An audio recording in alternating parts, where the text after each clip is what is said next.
Assalamu alaikum warahmatullahi wabarakatuh. Hope by the grace of Almighty Allah that you all are fine. As you know that you have already been taught by Javed sir about the 16 Mahajana Padas that emerged in the 6th century BC. 6th century BC में क्या हुआ है? 16 Mahajanapadas emerged हुए हैं. शाबाश. 16 Mahajanapadas emerged हुए हैं. And out of these 16 Mahajanapadas, जो 16 Mahajanapadas शाबाश emerged हुए थे कब? In the 6th century BC में. तो out of these 16 Mahajanapadas, शाबाश, one of the most important Mahajanapadas that emerged powerful was none other than Magadha. In 16 Mahajanapadas में से जो most powerful Mahajanapada थी, that was none other than Magadha. तो इस lecture में हम इंशाल्लाह बात करने जा रहे हैं what were the main reasons that led to the rise of Magadha. Magadha का राइज कैसे हुआ है? अगर वहाँ पे 16 महाजनापदास थे, so why only Magadha emerged powerful? इन 16 महाजनापदास में से Magadha ही पावरफुल क्यों बन गई? समझ आया? तो वही हम इंशाल्लाह बात करने जा रहे हैं. तो note it down. It is said that there was not a single reason that led to the rise of Magadha. एक ही reason नहीं थी. Social reason was there, economic cause was there, political reason was there, military reason was there that helped the growth of Magadha. तो इंशाल्लाह इसमें हम बात करने जा रहे हैं, इस लेक्चर में हम बात करने जा रहे हैं about the rise of Magadha, about the growth of Magadha कि Magadha का rise कैसे हुआ है. And first reason that led to the rise of Magadha was ambitious rulers. We can write it down, that is ambitious rulers. Ambitious rulers. This was the first reason that led to the rise of Magadha. ये कहा जाता है जो Magadha के rulers थे वो बहुत ज़्यादा powerful थे. The rulers of Magadha were very much powerful. अगर आप बात करोगे, Bimbisara was there. शाबाश. Bimbisara was there. Accordingly, Ajatashatru was there. Note it down. Ajatashatru was there. Accordingly, Mahapadmananda was there. Mahapadmananda was there. These were the most important rulers of Magadha. These were the most powerful. These were the most ambitious rulers of Magadha Empire. Got it? So Bimbisara is there, Ajatashatru is there, Mahapadmananda is there. These were the most important rulers of which? Of this Magadha. समझा? And it is said that in order to fulfill their ambitions, अपने ambitions को fulfill करने के लिए जो rulers थे, जो Magadha के rulers थे, it is said that they adopted several techniques. They adopted all kinds of methods in order to शाबाश give rise to Magadha. उन्होंने मतलब बहुत ज़्यादा तरीके अपनाए, उन्होंने बहुत ज़्यादा methods अपनाए only to help, only to extend their empire. अपने empire को extend करने के लिए शाबाश उन्होंने बहुत ज़्यादा methods अपनाए. अगर आप बिम्बिसारा की बात करोगे, it is said that Bimbisara he extended his empire with the help of matrimonial alliances. With the help of शाबाश matrimonial alliances. You see, what he did, he began to marry with other powerful rulers.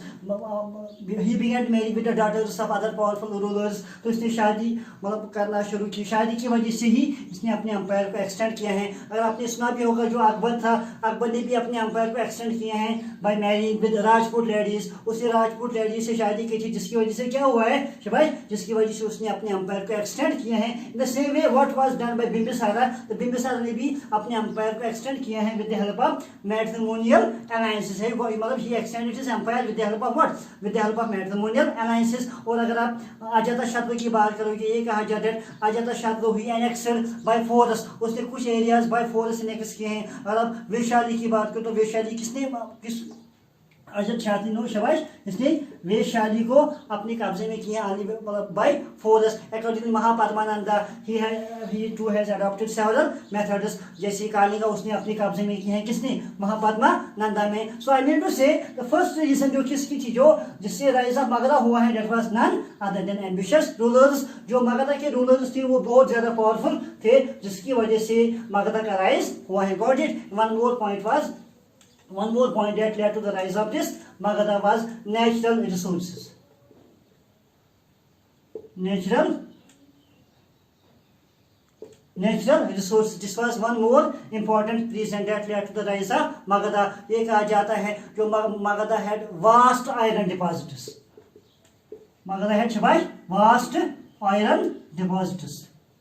मगधों को क्या था, Magadha had vast iron deposits, जिसकी वजह से it help them to make weapons. तो इसकी वजह से उन्होंने क्या बनाना शुरू किए, उन्होंने वेपन्स बनाना शुरू किए। तो जब उन्होंने वेपन्स बनाना शुरू किए तो इसकी वजह से क्या हुआ है, they began to fight in wars, तो उन्होंने फिर लड़ाई में हिस्सा लेना शुरू किया है। इसी आयरन की वजह से ही when they began to make this weapons, जब उन्होंने आयरन के वेपन्स बनाए, so it help them in war. तो शबाश, and this natural resources also helped whom, also helped the this rise of Magadha, means कि जो नेचुरल बाउंड्री थी, जो नेचुरल वेल्थ थी, जो नेचुरल रिसोर्सेज थे, it helped a lot, it helped a lot as far as the growth of Magadh empire is concerned. What is शबाश, third important reason जिसकी वजह से मगध का राइज हुआ है, that is none other than, ये कहा जाता है strategic situation of the capitals. The third point, Shabbat, that is strategic. You can write it down. It's the strategic situation of the capital cities. Note it down. Strategic, Shabbat, situation of the capital cities. Of the capital cities. So what do you mean by this, Shabbat? Note well कि Magadha had how many capitals, Magadha had 2 capitals. Magadha को कितने capitals थे, 2 capitals थे। The earliest capital of Magadha was none other than शबाश, that was Rajgriha. Rajgriha, note Rajgriha, it was the oldest capital of the Magadha empire. Magadha empire की जो शबाश पहली कैपिटल थी, that was none other than Rajgriha. ये कहा जाता है that this capital of Rajgriha, it was surrounded by hills. ये जो कैपिटल थी, it was surrounded by hills.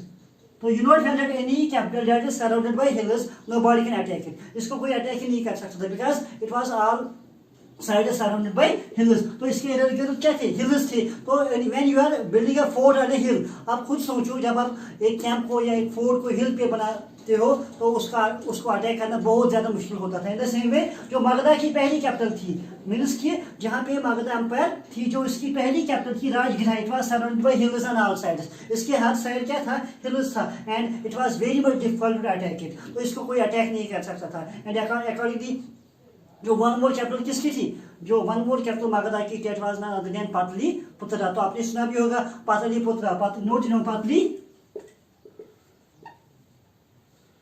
Pataliputra, समझाया। Pataliputra was another important capital of Magadh empire. तो पाटलिपुत्र क्या था, ये कहा that it was surrounded by rivers. तो इसके इर्द गिर्द क्या थी, इसके इर्द गिर्द रिवर्स थी, जैसे Ganga was there, Gandak was there, Som was there. You can note it down शबाश।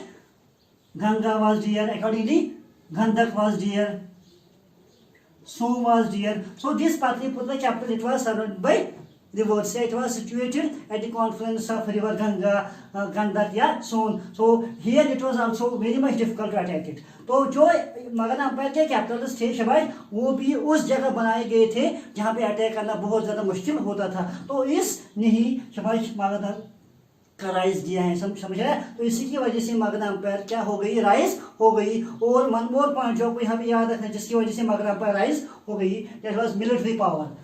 तो मैंने आपको ऑलरेडी बोला है कि जो मगध एम्पायर थी, इसके पावरफुल क्या थे, रूलर्स थी, मिलिट्री पावर।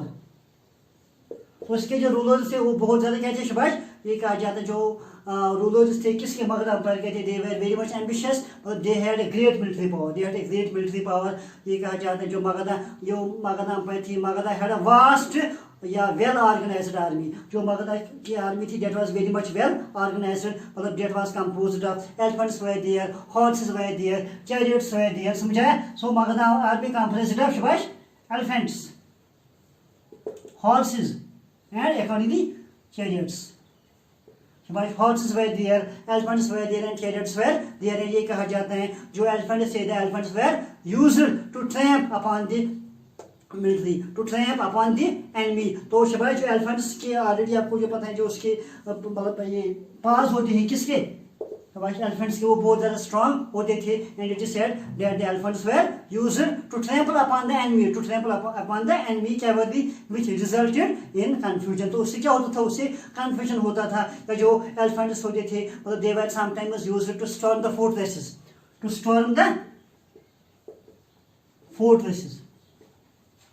जो फोर्ट होते शबाश, उनको ख़त्म करना, उनको अबॉलिश करना, वहाँ पे भी एलिफेंट्स का इस्तेमाल किया जाता था। So what I mean to say कि जो military power, it also helped in the rise of Magadha. Yeah, one more point was fertile area. Fertile area means most of the minerals were found in this Magadha. Magadha में बहुत ज़्यादा minerals थे. There was no shortage of food at all. This area में because land was very much fertile. So this fertile area also helped Shabash in the growth of Magadha. Fertile area की वजह से जो land जब land fertile होती है तो you cannot face problem of या you cannot face shortage of foods. So when everything was available at their disposal, जब उनको मतलब सब कुछ मतलब वहीं पे निकलता था, so they were not supposed to go far away to find their food and all that. So this fertile area also helped in the rise of Magadha. According to them, there is this growth of trade. Growth of trade also helped in the rise of Magadha. So this is all about that what led to the rise of Magadha. Thank you.